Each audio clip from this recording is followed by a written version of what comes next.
30 जनवरी 1948 शाम के 5:17 पर लगातार चली 3 गोलियां और भारत ने अपना राष्ट्रपिता वहीं पे खो दिया।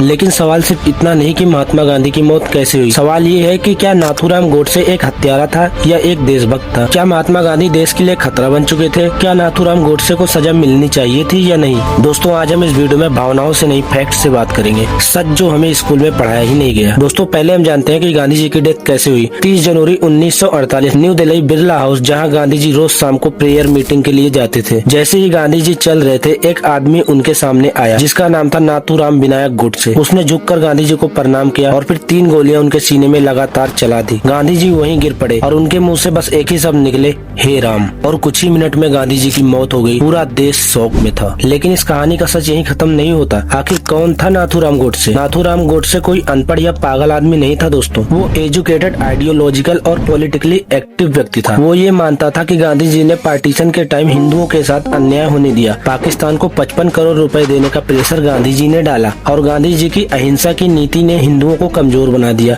इस देश में लोग खड़े होकर बड़े बड़े मंचों से लोग नाथूराम गोडसे को आतंकवादी कहते हैं। लेकिन मैं उनसे पूछना चाहूंगा और कहना भी चाहता हूँ कि ना तो नाथूराम गोडसे नंगी महिलाओं के साथ सोया, ना नाथूराम गोडसे भारत को खंडित किया, ना नाथूराम ने भगत सिंह को फांसी दिलाई, ना नाथूराम गोडसे ने सुभाष चंद्र को गायब कराया, ना नाथूराम गोडसे ने चोरों का साथ दिया, ना नाथूराम गोडसे ने अंग्रेजों से हाथ मिलाया, ना नाथूराम गोडसे ने पटेल और वीर सावरकर के साथ अन्याय किया, ना नाथूराम गोडसे ने हिंदुओं का नरसंहार कराया, ना नाथूराम गोडसे हिंदुओं के नरसंहार पर मौन रहा और ना नाथूराम गोडसे ने हिंदुओं को मारने वालों का पक्ष लिया। नाथूराम गोडसे ने इन सारे कृत्यों को करने वाले के सीने में गोली मारी। बस इतना सा काम नाथूराम गोडसे ने किया और नाथूराम गोडसे आज सबके लिए देशद्रोही हो गया। और नाथूराम गोडसे जब मरे तब उन्होंने अपने वंशजों से ये कहा कि मेरे अस्थियों को तब तक संभाल कर रखना, तब तक इसे किसी नदी में प्रवाहित मत करना जब तक ये देश पुनः हिंदू राष्ट्र और अखंड भारत न बन जाए। जो ये खंडित हुआ था, जब तक ये वापस न जुड़ जाए तब तक मेरे अस्थियों को संभाल कर रखना। इसलिए आज भी महाराष्ट्र के पुणे में नाथूराम गोडसे की अस्थियां एक कलश में बंद कर रखी गई हैं और वो तभी प्रवाहित होंगी जब सिंधु नदी का जल भारत में बहने लगेगा।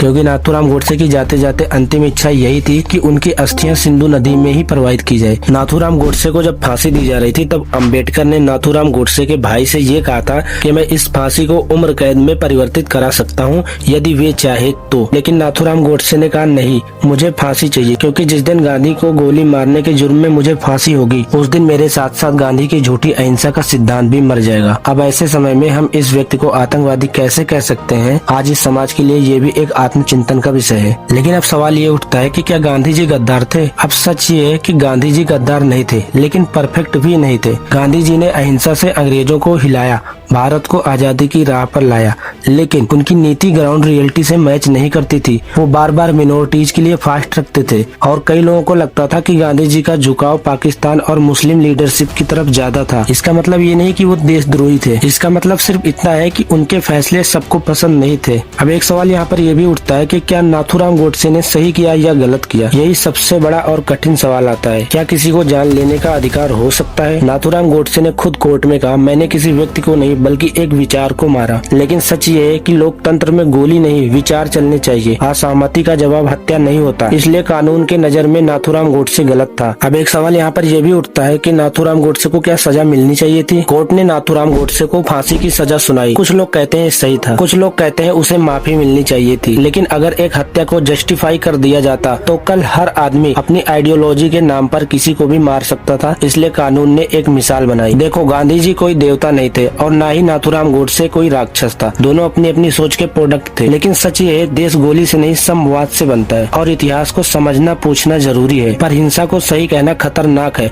आप क्या सोचते हो? कमेंट में जरूर बताना, लेकिन तर्क से, वितर्क से नहीं।